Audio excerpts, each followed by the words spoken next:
नाज़रीन, आज आपको बड़ी ही दिलचस्प टूटी हुई पहाड़ियाँ दिखाने लगा हूँ। आप मेरे पीछे देख सकते हैं कितना ही खूबसूरत डिज़ाइन है। ये है पहाड़ी है जो कि टूट चुकी है। ये है जी चकवाल कैनियंस। कैनियन कहते हैं कि कोई भी जो पहाड़ों के दरमियान खाई हो, छोटा तंग रास्ता, उसको कैनियन कहते हैं।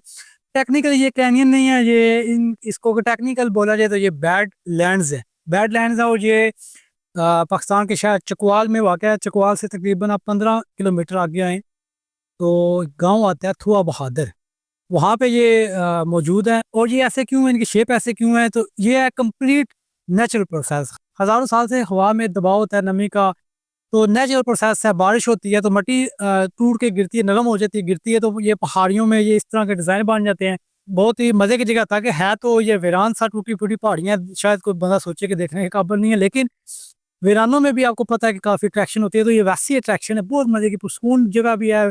चकवाल शहर से तकरीबन 15 किलोमीटर आ गया है, चकवाल कैनियंस के नाम से। तो कैनियंस की मज़ीद बात कीजिए तो सबसे बड़ी कैनियंस जो कि अमेरिका में है, और पाकिस्तान के हवाले से बात की जाए तो पाकिस्तान में सबसे बड़ी कैनियन सूबा बलूचिस्तान में है।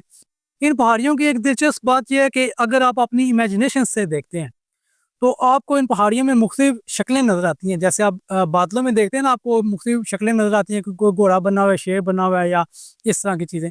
तो अगर आप इमेजिनेशन से देखते हैं तो ये जितने पहाड़ियों में ये पहाड़ी के अंदर कटाव हुआ हुआ है, तो आपको इस कटाव में मुख्तलिफ शक्लें नज़र आएँगी और ये इस पहाड़ी को मज़ीद दिलचस्प बनाता है। तो बहुत ही मज़े की जगह है। उम्मीद है कि आपको आज की हमारी वीडियो अच्छी लगी होगी। ये टूटी-फूटी पहाड़ियाँ देख के आपको मज़ा आया होगा। अगर तो आपको वाक़ई ये वीडियो अच्छी लगी है तो आपने कमेंट्स बॉक्स में लाज़मी बताना है और मेरा पेज राशिद चौधरी लाज़मी फ़ॉलो कीजिएगा।